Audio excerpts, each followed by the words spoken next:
Gaur goizean emanda ezagutzera Zarautzen zein izango den hemendik aurrera medio honen buru. Ainhoa Jauregi da Maika Telebistako zuzendari nagusi berria eta Iñaki Uria orain arte komunikabide honetako zuzendari izan dena ordezkatuko du.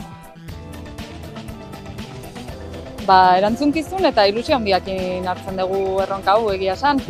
Eta erronka nagusia izango da, beti bezala Maikaren balioak mantendu nahi ditugu, alegia euskararen normalizazioan eragin, gure kultura eta identitatea babestu eta horretarako belaunaldi berriekin konektatzea tokatzen zaigu, beraiek dialako etorkizuna.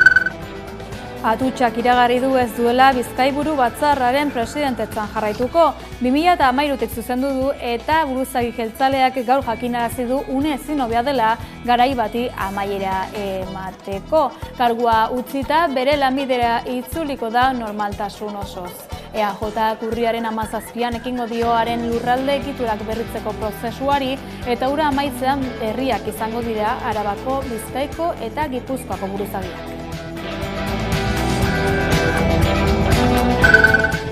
Frantziako justiziak bakegilei itzuli die Luson atxikitako materiala.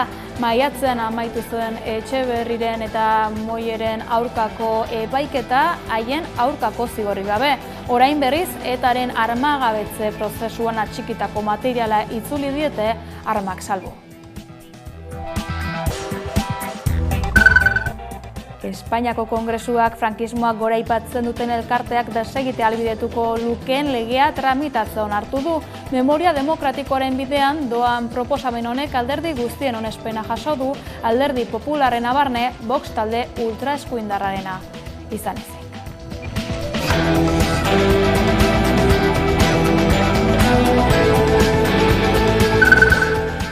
Euskadi literatura sarietan aurtengo lehen 3 irabazleen izenak eman dira ezagutzera Bilboko Bidebarrieta liburutegian asteazken honetan. Jon Gerediagaren Zeru Lurren liburua poesia liburu delikatuak irabazi du euskarazko literatura atalean. Arkaitz Kanoren mundua pitzatuta dago, baina hantxe gabiltza oinez liburu ilustratuak euskarazko haur eta gazte literaturan. Eta Bartzelonan lan egiten duen David de las Heras ilustratzaile bilbotarrak Antonio Machadoren klasikoaren Campos de Castilla edizioagatik irabazi du literatur lanaren ilustrazioaren atalean.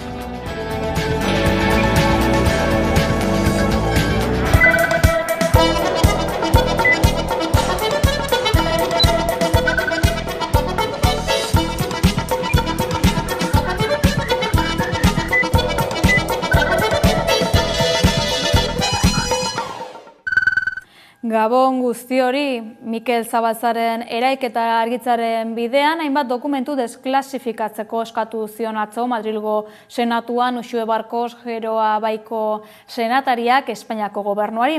Barkosek herriak egia jakiteko duen eskubidea azpimarratu zuen. Felix Bolaños Justizia eta Presidentetza ministroa dokumentu horiek publiko bilakatzearen aldeko agertu da, baldin eta ekintza horrek Espainiar estatuko segurtasuna mehatxatuko ez balu.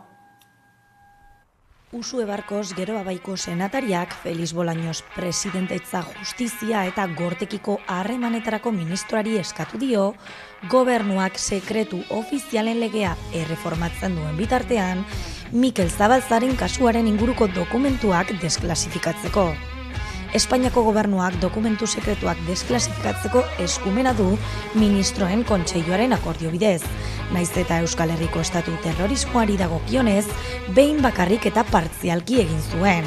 80ko hamarkadan CSISeko paperak deiturikoekin. Defentsa Ministerioak Inteligentzia Zentro Nazionalaren dokumentazioa desklasifikatzeko asmoa duela jakin ostean, Barkosek galdetu duea onartuko lukeen Mikel Zabalzaren kasuko dokumentuak desklasifikatzea. El derecho a saber la verdad de la ciudadanía y el no tener por qué esconder nada. Y efectivamente creo que estamos ante un caso similar, en este concretamente, el de Mikel Zabalza.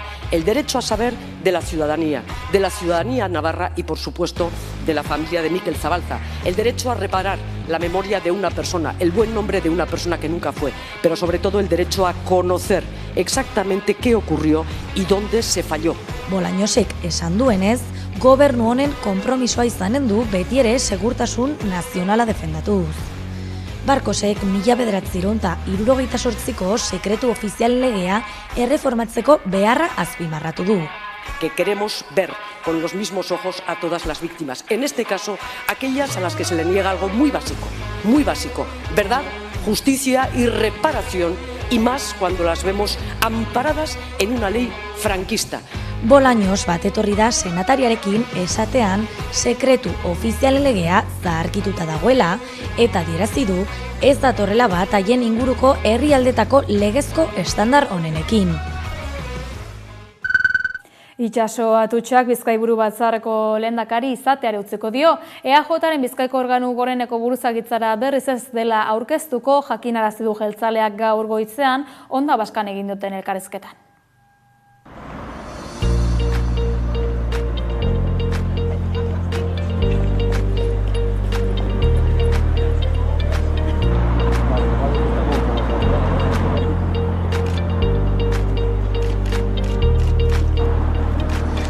Y el día 23 de noviembre yo daré por finalizada o por completada, me gusta más la palabra quizás, mi etapa al frente del Bizkaiburu Batzar y de mis actividades públicas políticas.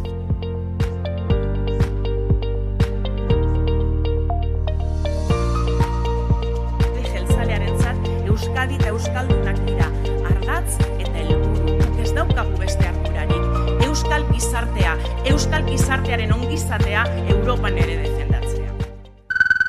Bingen Zupiria Eusko Jaurlaritzako Segurtasun Sailburuak Europar Batasuneko gainerako herrialdeetan betetako zigorrak Espainiar estatuko sententzietan kontuan izatearen aldeko agertu da gaur Euskadi Irratian egin dioten elkarrizketan. Zupiriak egungo eztabaida etxituta jarraitzen ari dela adierazi du eta salbuespen neurriak ezabatzearen beharra aldarrikatu du. Kontuan izan, Madrilgo Kongresuak proposamena onartu ostean, Senatuan blokeatzen saiatzen ari dela Alderdi Popularra. Txituta jarraitzen ari naizela eztabaida hau.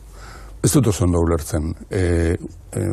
Uste dut politikan gaudenok eta erakundeetan gaudenok gure erantzukizuna onartu behar dugula. Gaur ez dugu giro hori bizi eta gizarte honetan persona askok, baino baita ere, orain dela duela 12 urtetik Eusko Jaurlaritzak eta bai Jaurlaritza osatu duten alderdiek, defendatu dute eta proposatu dute salbuespenezko neurri horiek kentzea. Hemen auzitan dagoen gai honetan, lege honen inguruan, eztabaida hori da. Salbuespenezko neurri bada. Eta logikoena da, batetik Europar legediak horrela eskatzen duelako, eta honetarako ere Europar garelako, Europar balima gara, baina horregatik bakarrik baita ere salbuespenezko neurri horiek kendu nahi ditugulako, bat egin beharko genuke. Terrorismoaren biktimei buruzko nazio batuen nazioarteko konferentzia martxan da atzo eta gaur bitarte Gasteizen. Bertan Euskal Herriko eta Espainiako agintariek ez ezik talde ezberdinen biktimek euren esperientziei buruz hitz egiteko tokia topatu dute. Imanol Pradales Eusko Jaurlaritzako lehendakariak eskerrak emana izan zien atzo biktimei eta haien familiei bakeari egin dioten ekarpenagatik Pradalesen esanetan. Bakebideak jakinarazi duenez, Frantziako justiziak Jean Noel Etxeberri Txetxi itzuli dio Luso auziaren harira txikitako materiala arriskutsutzat edo kaltegarritzat jotzen diren armak, munizioak, arma elementuak, aparatuak eta substantzia leherkorrak salbu. Azaldu dutenez, material hori Euskal Gatazkaren memoria eta historiaren arloan lan egiten duen erakunderen baten esku utziko dute orain. 2024ko maiatzaren 16an Luusoko armagabetze saioari buruz bere erabakia eman zuen Auzitegi Korrekzionaleko 16. ganbarak Parisen. Julik erruduntzat jo zituen Beatriz Molearan kazetaria eta Jean Noel Etxeberri ekintzailea. Auziaren denboran aipaturiko bi herritar horiek onartu zuten etaren armagabetzea ahalbidetzeko bidean arma eta lehergailuak atxiki eta garraiatu zituztela. Auzitegiak ez zien zigorrik eman ez da fitxategian haien izenak emateko deliberorik hartu ere. 2024ko iraiaren 10ean, bi bakegileen defentsak epaiaren idatzizko erabakia jaso zuen. Delibero horretan 2016ko abenduaren 16an zigilaturiko materiala itzultzea agintzen zuen auzitegiak. Zehazki, epaileak arriskutsutzat edo kaltegarritzat jotzen diren armak, munizioak, arma elementuak, aparailuak eta sustantzia leherkorrak salbu, auzipetuen esku ustea agindu zuen. Gauza korrela gaur plazaraturiko ohar baten bidez, bake bideak eta bakegileek jakitera eman dutenez, armak salbu beste 77 zigilatu itzuli dizkiote Etxeberriri urriaren 4an. Material horren parte bat Pariseko auzitegian bertan eta beste parte bat Parisko prefekturan. 11 telebistan zuzendari nagusi berria daukagu. Ainhoa Jauregi izango da hemendik aurrera medio honen buru Iñaki Uria ordezkatuko duelarik. Gaur eginda izendapen honen aurkezpena Zarautzen eta bertan izan da Udane Arbeo. Aizufada handiei aurre egin eta betiko balioei eutsi 11 telebistak norabidea aldatuko du, garai berriekin batera egokituko den edabidea gidatzeko zuzendaritza berria martxan da. Orain arte Iñaki Uria izan da zuzendari nagusia, baina aurrerantzean Ainhoa Jauregik gidatuko du. Hemendik aurrera orain arte egin bezala besteak beste euskararen erabilera eta kontsumoa sustatzen jarraituko dugu. Ainhoa Jauregi 11 telebistako zuzendari berria da. Ilusio zartu du Iñaki Uriaren lekukoa. Erantzunkizun eta ilusio handiakin hartzen dugu erronka hau egia esan.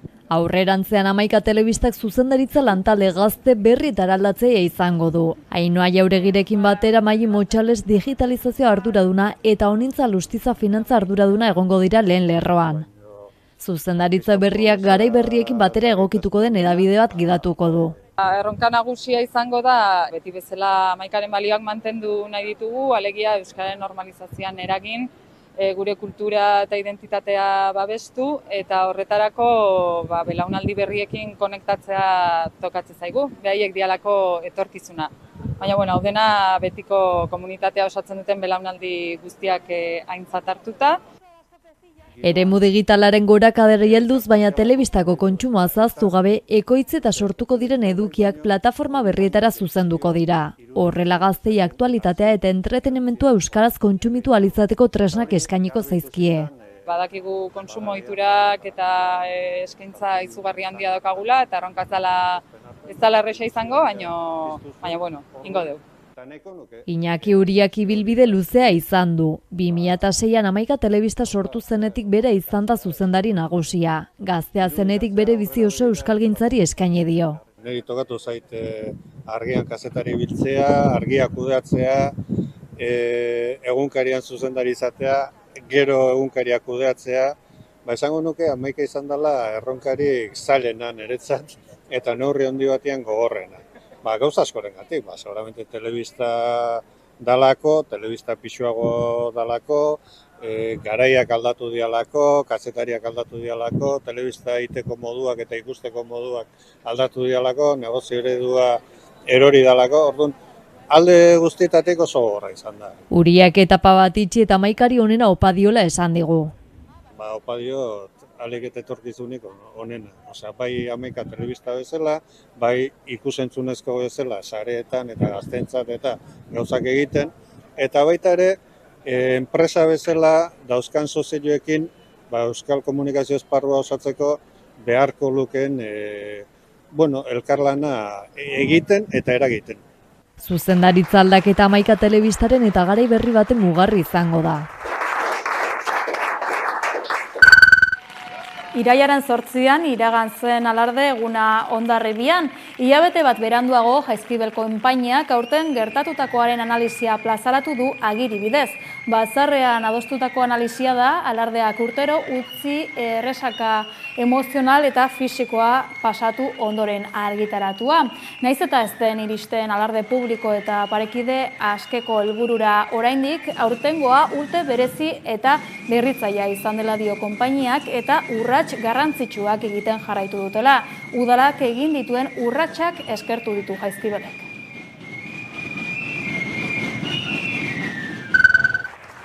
Iruñeko udaltzaingoak gizonezko bat atxilotu du gaur goizaldean, 20 urteko emakume bat arma zuri batekin hiltzea egotzita. Nafarroko hiriburuko arrautxapea auzoan izan da. Zehazki, Carmen Baroja Nesikaleko lokal batean goizeko ordu batak eta laurden aldera. Azaldu dutenez, emakumea etxabean zegoen eta eztabaida izan du erasotzailearekin. Horren ostean gizonezkoak hainbat labankada eman dizkio bularraldean. Iruñeko udaltzaingoa anbulantzia bat eta osasun langileak bertaratu dira erasoa jaso den lekura eta Nafarroako Unibertsitate Ospitalera eraman dute 20 urteko gaztea.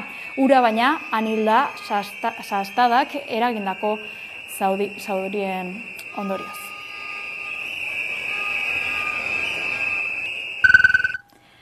Gasteizko udaltzaingoak 77 urteko gizonezko bat atxilotu du bikotekideari eraso egitea egotzita. Autobusean egin zion eraso semea ere aurrean zegoela. Udaltzaingoak azaldu duenez atzo gertatu zen erasoa. Eguerdiko ordu bat erdi eta dei bat jaso zuten eta jakinarazi zieten gizon batek eraso egin ziola emakume bati. Polizia bertara joan zen eta biekin hitz egin ostean eta emakumeak markak zituela ikusita gizonezkoa atxilotu egin zuten. Mezu misoginoak gazterian eragina izaten ari dira eta indarkeria matxista ukatzen duten diskurtsoak aurrera egiten ari dira. Argi mintzatu zen atzo Miren Elgarresta Emakundeko zuzendaria. Erakundeak datozen 4 urtetan izango dituen ildo estrategikoak azaldu zituen Eusko Legebiltzarrean. Datozen urteetan gazteengan zentratuko da Emakunde, azaldu dutenez bereziki gizon gazteengan. Izan ere, hauteman dute mezu misoginoak, berdintasunaren aurkakoak eta indarkeria matxistaren negazionistak barneratzen ari direla. Miren Elgarresta Emakundeko zuzendariak agerraldia egin du gaur erakundeak berdintasunaren alorrean egin behar duen lanaren berri emateko. Ohartarazi du sare sozialetan gizonak berdintasunaren biktima gisa aurkezten dituzten mezuak nagusitzen ari direla eta eragin zuzena dutela gazteengan. Horretarako Gela Morea ekimena saritu da, gazteengan eta nerabeengan zentratutako sentsibilizazio programa ibiltaria. Halaber, Tratu On programaz ere hitz egin du, familiei eta irakaslei zuzendutakoa. 2003tik 54 emakume hil dituzte Araban, Bizkaian eta Gipuzkoan haien bikote edo bikote horiek, eta 2023an 6.572 salaketa jarri zituzten indarkeria matxista zela eta Elgarrestak gogora ekarri duenez. Halaber, azaldu du legaldi honetan jarriko dutela martzan indarkeria matxistaren biktima diren emakumeen espedienteen kudeaketa integrala proiektuaren 3. fasea. Horren baitan, ekimatariak aukera emango du biktima bakoitzarekin espediente bakarra sortzeko. Era berean, azaldu du Emakundek etxeko eta zaintza lanak era berdinzaleago batean banatzearen alde egingo duela lan. Egun, emakumeek denbora gehiago ematen baitute horrelako zereginetan gizonek baino. Osasun arloko ituna adosteko 2. bilera egin dute gaur Donostian Eusko Jaurlaritzak eta eragile politiko, sindikal eta sozial nagusiek. Jaurlaritzak eragilei aurkeztutako diagnostikoa eta eragileek Jaurlaritzari egindako ekarpenak bildu ditu Javier Meanak itunaren koordinatzaileak eta diagnostiko partekatu bat aurkeztu die alde guztiei. Jaurlaritzak nabarmendu du adostasun zabala dagoela testu horren inguruan. Zenbait eragilek haien antolakundekin kontrastatzeko astia eskatu dute eta urriaren 30ean Gasteizen egingo duten bileran istekoak dira diagnostikoaren fasea. Osasun ituna eztabaidatzeko 2. bileran adostasun orokorra egon dela dio Alberto Martínez osasun sailburuak. Hala ere, osasun publikoaren aldeko hainbat plataformek ituna zalantzan jarri dute. Lehenengo bileran, iraiaren 5ean, Eusko Jaurlaritzak Osakidetzari buruz egindako diagnostikoa eztabaidatu zuen alderdi politiko, sindikal eta sozial nagusiekin batera. Asteazken honetan, urriaren 10ean, alderdi eta sindikatuek egindako ekarpenak barne hartu dituen dokumentu berria eztabaidatu dute. Urriaren 30ean berriro bilduko dira Gasteizen alderdiek proposamen berria aztertu eta ekarpen gehiago egiteko denbora izan dezaten. 3. bilera horretan, diagnostikoaren fasea amaitzea eta hurrengo faseari ekitea aurreikusten du osasun sailburuak. 2. fase hori printzipioen fasea izango litzateke, eta horretan, Osakidetzaren ardatz izan beharko luketen printzipioei buruz eztabaidatuko dute. Alik eta iritzi gehienak biltzeko helburuarekin, osasun sailburuak jakinarazi du osasun publikoaren aldeko plataformetako ordezkariekin bilerak egingo dituela. Hala ere, opako kideek, osasun publikoaren aldeko herri plataformako kideek, esan dute ez dutela horren berririk izan. Gainera, plataformako kideek itunarekin biztanleria lasaitu nahi dutela esan dute, nahiz eta garrantzitsuena itunaren edukia izan beharko litzatekeen. Lehen arreta indartzean jarri dute fokua, baita privatizazioan ere. Izan ere, haien iritziz, herritarrak zuzenean sufritzen ari dira mediku, pediatra eta psikologo falta. Ituna ondo egon arren, biztanleriak konponbideak orain behar dituela azpimarratu dute. Osasun mentalaren azterlana kaleratu du UNICEFek. Ikerketaren arabera, 10 nerabetik 4 buruko osasun arazo bat izan dute, edo izan dutela uste dute azken urtean.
Baztango herritarrak luze dabiltza bertako osasun publikoaren egoera salatzen.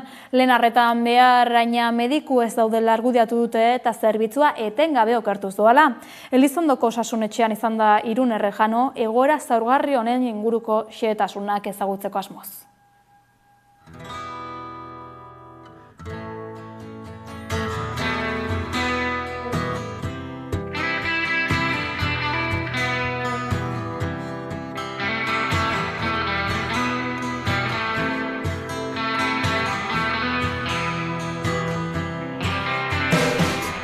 Hilabeteak igaro dira baztandarrak osasun zerbitzuarekin kezkatuak daudela.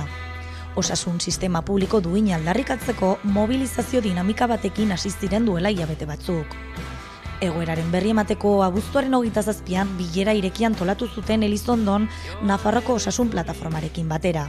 Herritarrek egoera jakin zezaten. Elizondon ez ezik, Baztango udalerria osatzen duten herri guztietan eragina du mediku faltak, baita Urdazubin eta Zugarramurdin ere.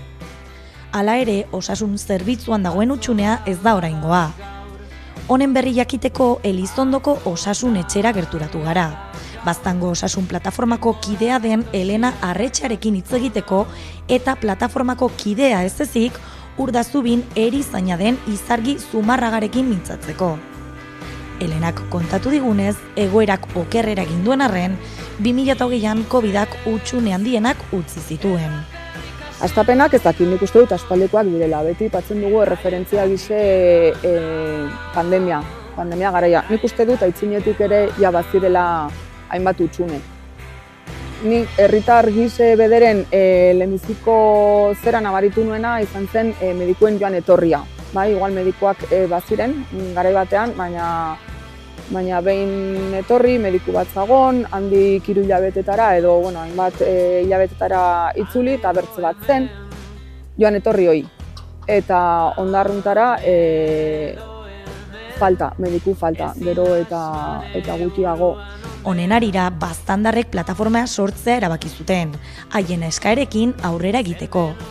Plataformaren eskaerak lehenik eta behin ratioak edo kupoak kubritzea. Hau da, Elizondoko osasunetxean 3 mediku tokatzen badira edo dagozkigu, 3 izatea. Ez bat, ez bi, 3, hori lehenik eta behin. Eta gero plataformak hainbat eskaera ere ditu, adibidez lehen arreta hoi indartzea, osasunetxetan ematen den lehenbiziko arreta hoi indartzea, guretako arras garrantzitsua da, ze hemen detektatzen aldira hainbat arazo eta larriago joaten aldiren gauzak egitatu. Irailaren 29an manifestazio jendetsua egin zuten Elizondon. Zeinetan 1500 pertsona baino gehiago elkartu ziren mediku falta salatzeko. Elizondoko osasun eremuek barne biltzen du Baztan eta Urdazubin eta Zugarramurdi.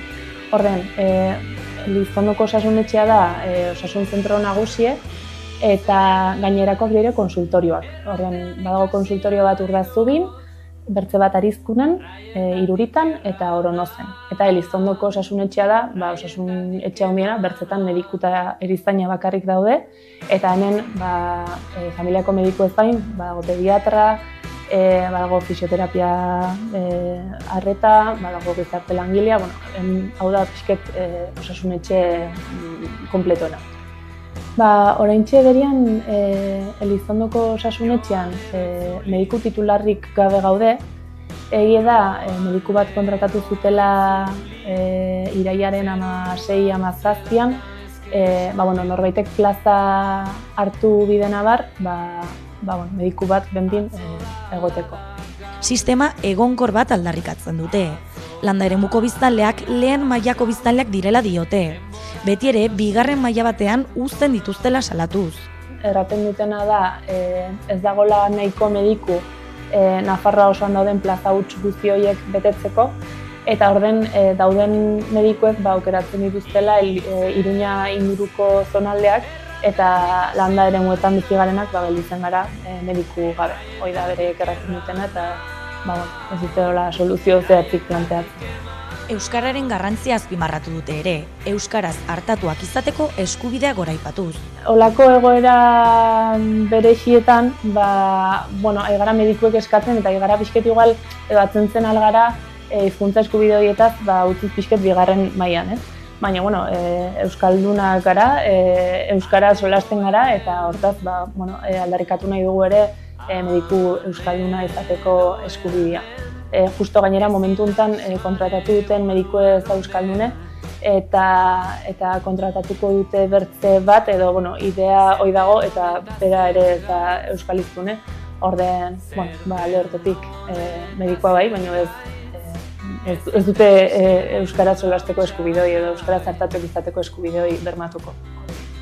Nafarroako Osasun Departamentuak eskainitako alternatibak eskasak izan direla esan dute kideek.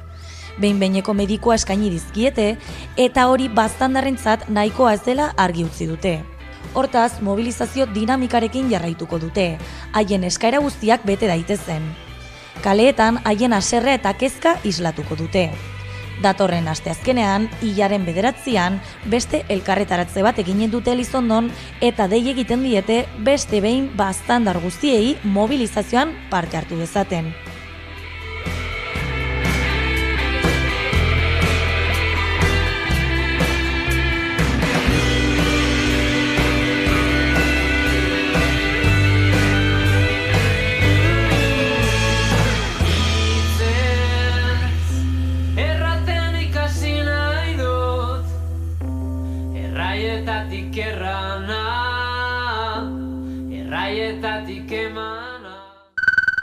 Gaur goizean eman diote Bilbon hasiera ofiziala Euskal Autonomia Erkidegoko urte judizialari. Ekitaldian izan dira Iñaki Subijana, Euskal Autonomia Erkidegoko Auzitegi Nagusiko presidentea, eta Imanol Pradales Eusko Jaurlaritzako lehendakaria besteak beste. Kurtso honetako erronka nagusietako bat epaiketetan euskararen presentzia nabarmen areagotzea.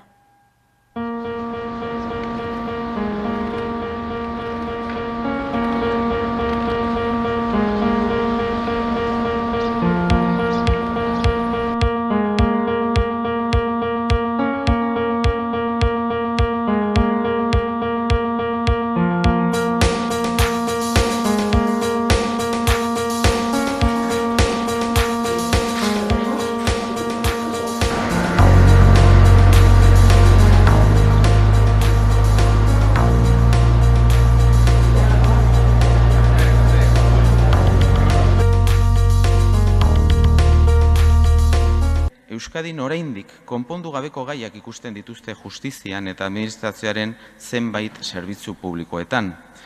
Galdera da, norbaitek irudikatzen du epaiketa bat gaztelaniaz aurrera eramateko aukerarik ez izatea Euskadin?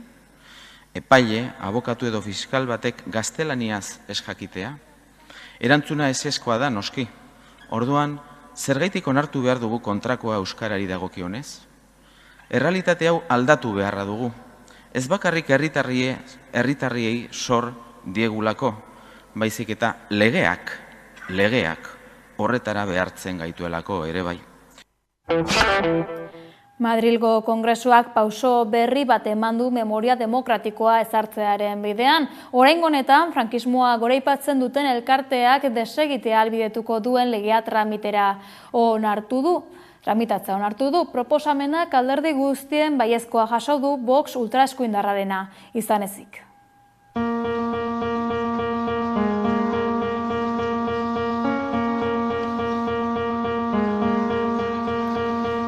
Votos emitidos 347, votos a favor 314, votos en contra 33, ninguna abstención. En consecuencia, se toma en consideración la proposición de ley. Es que hay que acabar con aquellos que buscan perpetuar un legado de odio y de represión. La memoria histórica debe ser un pilar de justicia y de reconciliación. Hay que acabar con esas asociaciones y fundaciones que enaltecen el totalitarismo.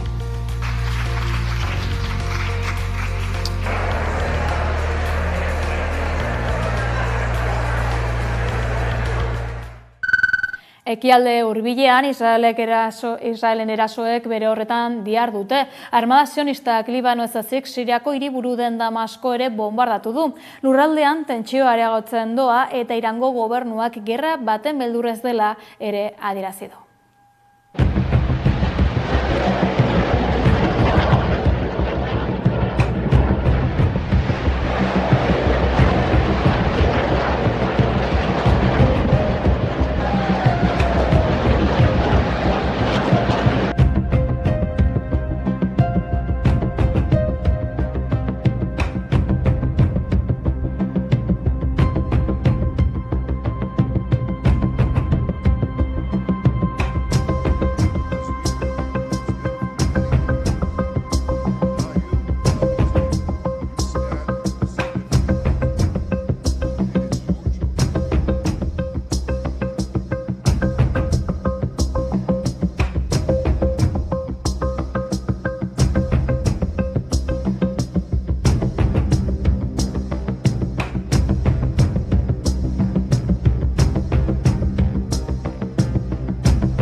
Kulturarloan Jon Gerediaga, Arkaitz Kanok eta David Las Herasek Euskadi literatura saria jaso dute.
Euri gorriaren azpian eleberria kaleratu du Asier Serranok erein argitalatxearekin. Barne bidaia baten bidaia gordina da eleberria.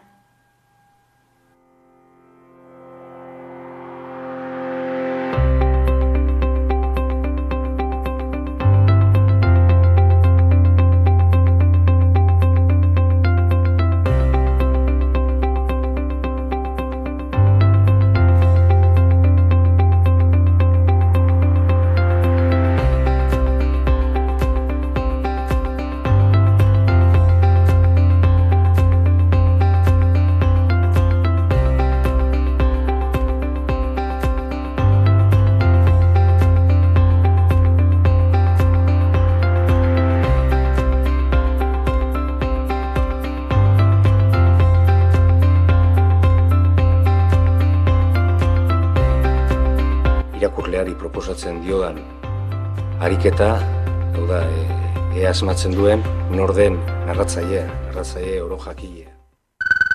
Pelikula ugari ditu aztergai gaur gure kolaboratzaile Alain Rekondok. Tartean, pasad berri den Donostiako zinemaldian Urrezko Maskorra irabazi eta polemika sortu duen Tardes de Soledad. Kaixo, gaurko saioan pasaden zinemaldiaren errepaso txiki bat ingo dugu. Ja, 10 egun pasadia, baina alare beti da ondo aipatzea, hemen gertu daukagun zinefesta handi hori. Eta adibidez garai atea zen zinta eta polemika handiarekin bai nominauta bezala eta bai gero garaile bezala, Tardes de Soledad Albert Serraren film berria. Dokumental modura, tauromakiaren inguruan egiten duen jarraipen bat, 3 urtez zehar torero batei jarraipen bat eginez, ez? Eta tauromakiaren inguruan naiz eta kritika izan beharren erromantizazio puntu bat duen filma da, eta hori dela eta polemika handia egon da Donostian eta zine mundu honetan. Hala ere, Albert Serra zuzendaria beti izan da zuzendari bat garrantzi gehiago eman diona bere historietan artistiko parteari eta formari, fondoari baino, eta film honetan ere beak esaten du ez duela nahi publizitatu gaia, baizik eta baita tauromakiaren inguruan dagoen imagineria guztiari dion admirazio hori, ez?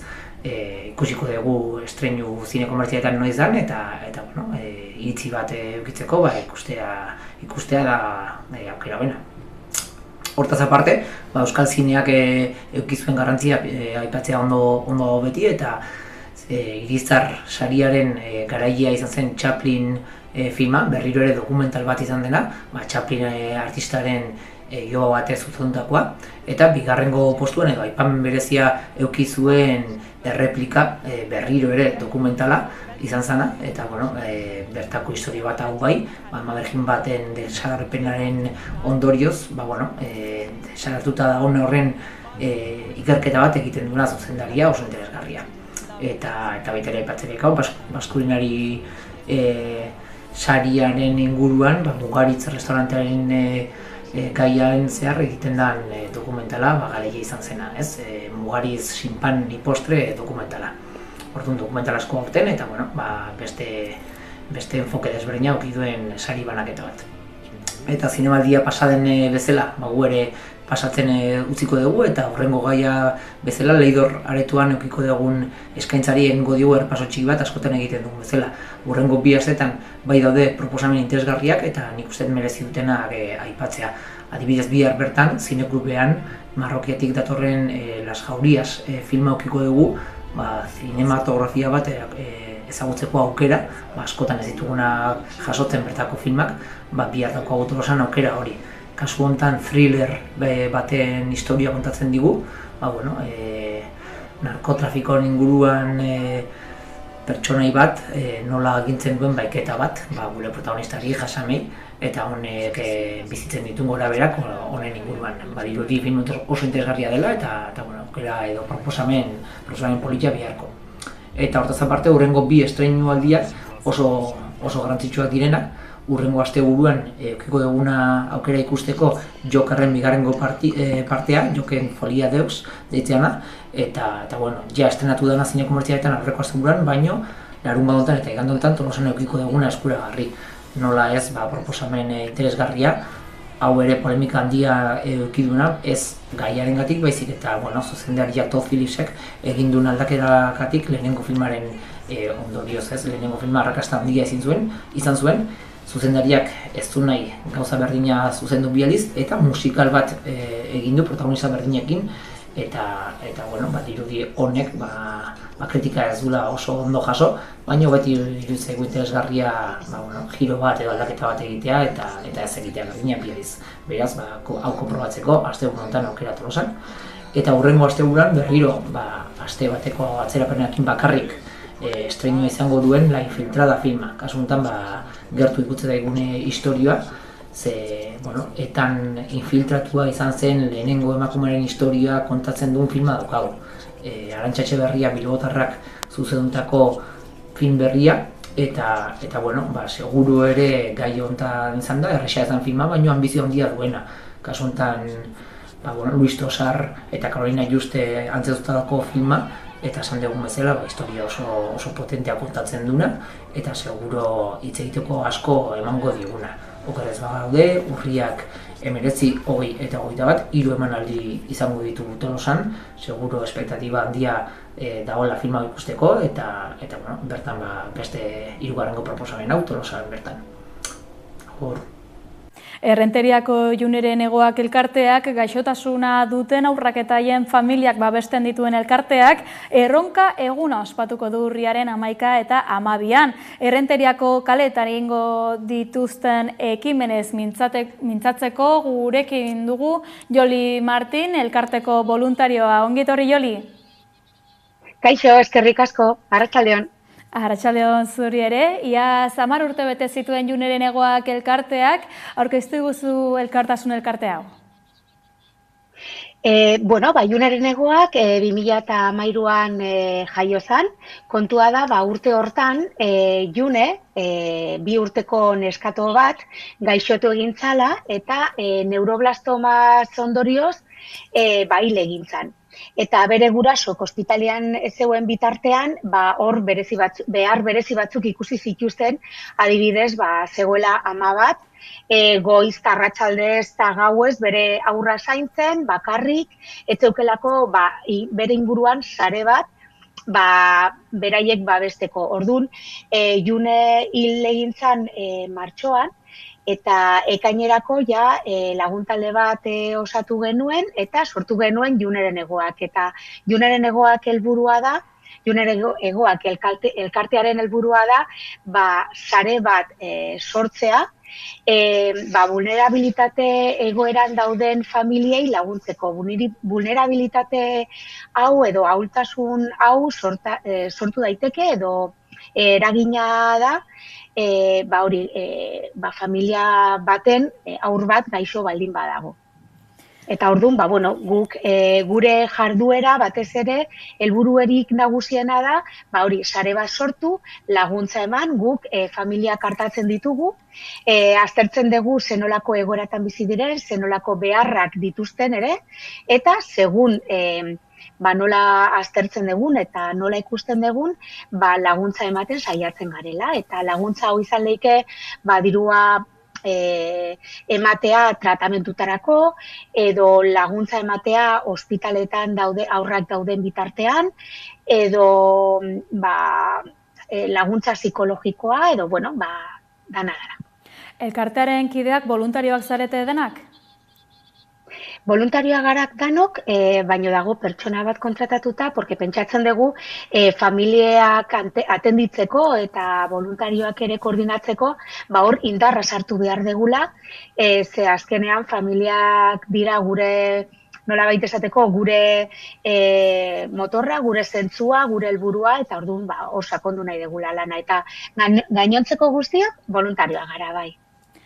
Eta talde honi indarra emateko asteburuko erronka eguna antolatu duzue, konta iguzu pixka bat, gehiago. Bai, hause izango dela 8. edizioa Juneren Hegoak eguna antolatzen deguna. Baina, aurten, Xabi Salillasek bere burua eskaini zigun, kirol erronka bat gure elkartearentzat jartzeko. Nolabait esateko, berak eskaini zigun aukera hori, eta guk orduan bihurtu dugu Juneren Hegoak eguna, Juneren Hegoak erronka egun batean, ostiralean hasiko dugu, ostiralan arratsaldean, eta bukatuko dugu larun batean arratsaldeko 7:00. Egitarauan ere ikus dezakegu, Xabi Salillasek 24 orduko triatloi estatiko non-stop erronka gauzatuko du, azaldu guztu pixka bat gehiago, zertan datza triatloi honek? Ni bakarrik esatearekin nekatu egiten naiz. Nik uste dut oso lan gogorra egingo dula Xabierrek, bere burua oso ondo prestatuta dauka, eta elikadura eta dana zaintzen ari da asko, Eta berez, ostiralen arratsaldeko 7 hasiko da erronka, piztina portatil moduko bat prestatuko dugu, eta hor 8 orduz egongo da igeri egiten, Xabier. Gero, 8 ordu bukatu ondoren, uste dela, orain txuleta begiratuko detela, gaueko 3 arte egongo da igeriketan, eta gero hasiko da bizikleta estatiko batean. Beste 8 ordu. Eta ja hurrengo egunean Gernika plazara abiatuko gara, eta hor goizeko 11 aurrera egongo da zinta batean lasterketan, korrikan. Orduan, gero 7 Juneren Negoak eguna bukatuko dugu, eta berak ere bukatuko du bere erronka. Erronka handia izango da Xabirentzat, baina, Xabiz gain, zer gehiago programatu duzue bi egunotan, zer nolako jarduerak izango ditugu herrian? Berez, gure helburua da festa giro bat sortzea, orduan horretarako adin guztietarako jarduerak prestatu ditugu, alde batetikan ostiralean, Xabi hasiko da 7 eta 7 zumba maratoi bat hasiko da, eta gero txokolata da izango dugu. Gero gauean voluntario batzuk egongo dira Xabirekin ere, pizkat laguntzen edo akonpainatzen nolabait esateko, eta hurrengo egunean, larun batean goizeko 11etan, ja hasiko dira beste jarduera pila bat, eskulanak, aurpegi margoketak, musika, dantza, hori egingo dugu, edo garatuko dugu ordubiak arte. Eta ordubitan hasiko dugu paella da solidario batekin. Ja tiketak agortuta daudela, eta hor egongo gara paella ere, pertsona bat prestatuko du, musutruk, Hugo deitzen dana, eta postrerako izango dugu Casa Aramendiaren postre bat. Eta gero, 4 aurrera, magia ikuskizun bat, musika, eta gero ja bukatuko dugu danok 7. Jarduera guzti hauek aurrera eramateko voluntario gaude, eta baita ere laguntza eman diguten inguruko enpresak, elkarteak, eta azpimarratuko genuke ere, hori, laguntza asko jasotzen degula inguruko pertsona individualengatik eta baita ere enpresengatik eta errenteriako udalengatik ere. Elkartasun egun handiak izango dira asteburu hontan orduan errenterian, norbanako bezala nola egin genezake ekarpena elkarteari, konta eguzu, nola lagundu genezake? Laguntzeko era asko daude, alde batetikan ideiak edo proposamenak bidaltzen baldin badizkiguzute, guk aztertzen ditugu eta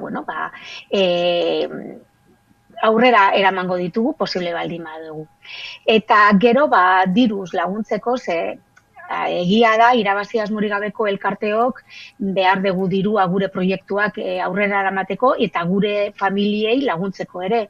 Orduan, hor formula ezberdin daude, alde batetikan gure produktu solidarioak erosteko aukera dagoela, eta bertan Juneren Negoak erronka egunean jarriko dugu postu bat. Bestaldetikan, badago oso era simple eta erresa laguntzeko dala Timin plataforma. Timin plataforma horren bidez, irabazi asmorik gabeko elkarteo jasotzen dugu hilabetero diru bat eta pertsonok jartzen dugu euro bat hilabetero eta horrekin guk gure proiektuak eta garatzen ditugu. Eta gero, ekarpenak egin daitezke urtean zehar edo kontu baten bidez edo hor gure webgunean junerenegoak.org agertzen dira laguntzeko era guztiak, bai. Badakizue, informazio gehiagorako webgunea duzu eskuragarri, orain grafikoan ikusi duzuen bezala, junerenegoak.org webgunea zehazki, azkenik, zer esango zenieke ikusentzulei?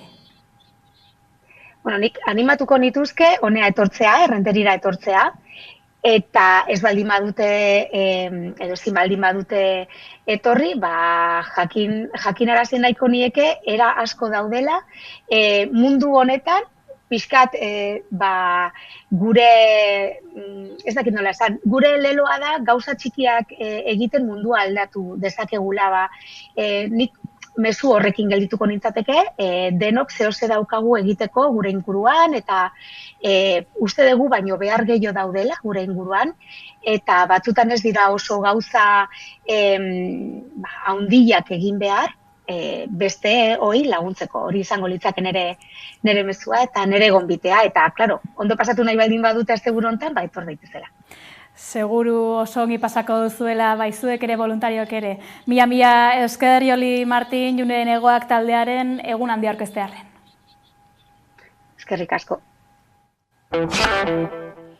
EH Birkopek bere garagardoak egiten dituen fabrikara gerturatu gara haietako 3 langileekin hitz egiteko. 2017 urtean 11 bazkidek sortutako kooperatiba da honako hau, marka ezberdinak hartzen dituena bere gain. Hala nola, Mitika, Otsaien, Barzeloka, Saltuz eta bar. Garagardo artisau batek duen prozesua eta dakarren denbora ezagutzeko prest? Adi.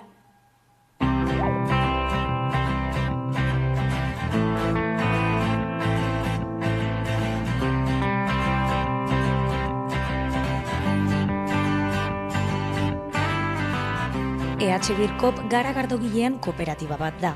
Euskal Herri osoko garagardo artisau marka ezberdinak bere gain hartzen dituena. Bere hastapenetara joanez, 2017 urtera bueltatu beharko ginateke. Non garagardo zale batzuk elkartu eta proiektu hau martxan jarri zuten. Urte hauetan zehar garagardo artisauak merkatua hartzen joan dira, eta geroz eta taberna gehiagotan kontsumitzeko aukera daukagu.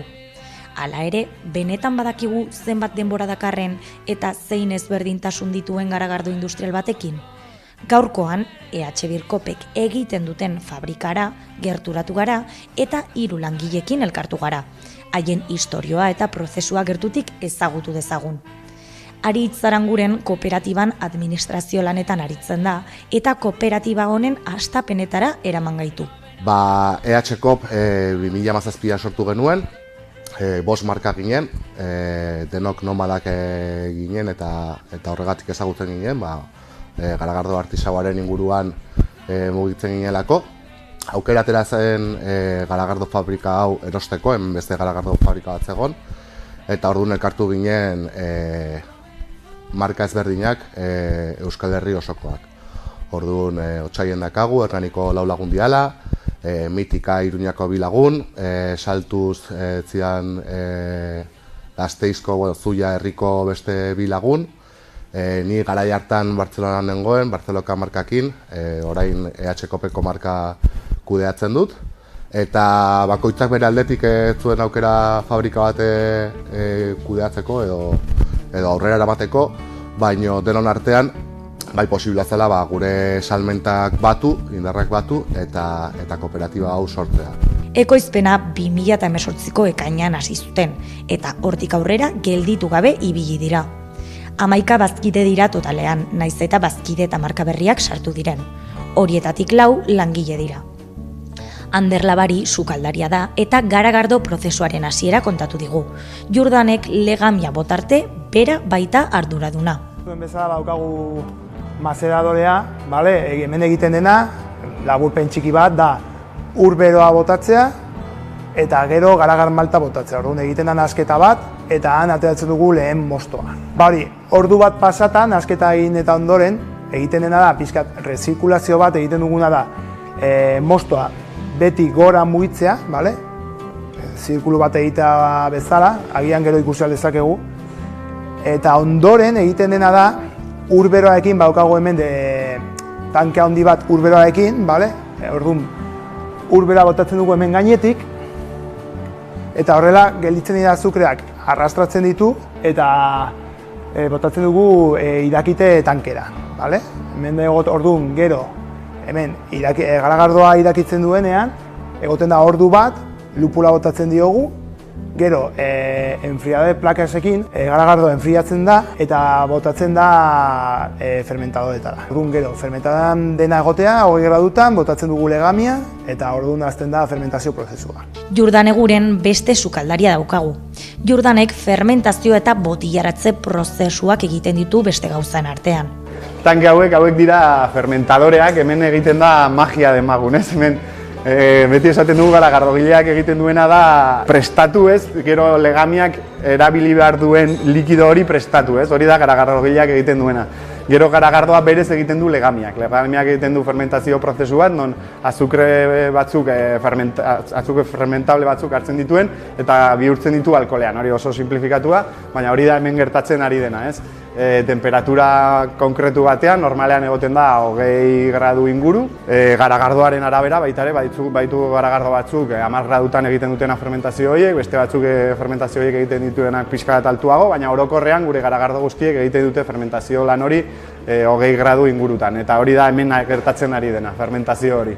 Botillaratzeko orduan, bi aukera dituzte, beiran edo latan. Azken hori modan jarri da ekonomikoagoa eta erosagoa delako. Garagardoaren prozesuak beraz gutxi gora bera hilabete oso bat irauten du. Hirurek azpimarratu dute garagardo artisauen kontsumoa geroz eta hobera doala, baina oraindik ohitura falta dagoela gizartean.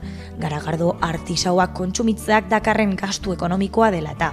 Hemen gero Euskal Herrian kontsuma, nik uste dut, batez ere Gasteizen badago kontsumo asko, Gipuzkoan orokorrean bai daudela, baita ere baute ohitura asko.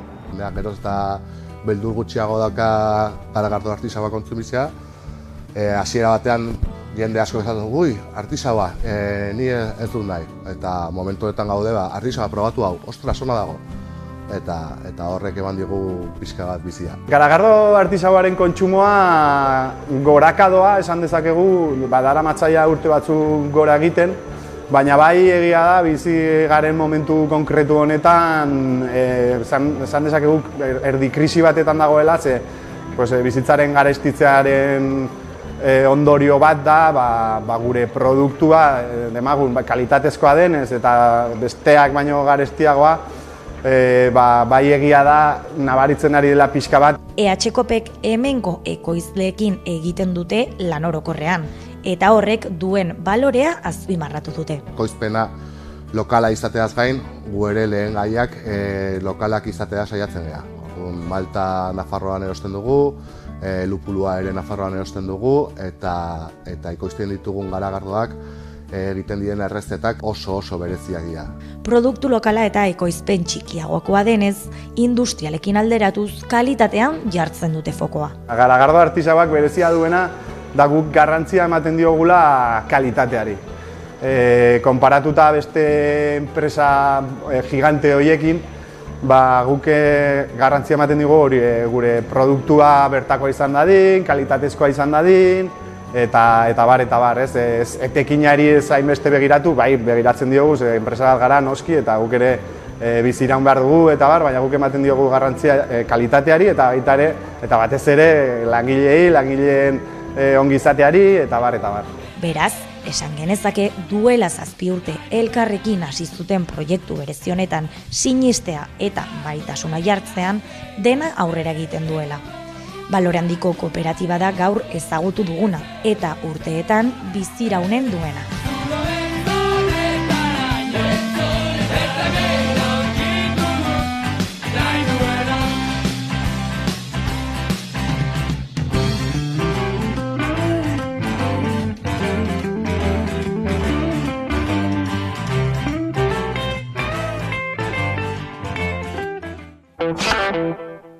Heldu gara amaierara, informazio gehiagorako sartomeka.eus webgunean edo kuxkuxatu gure sare sozialak. Ongi izan eta bihar arte.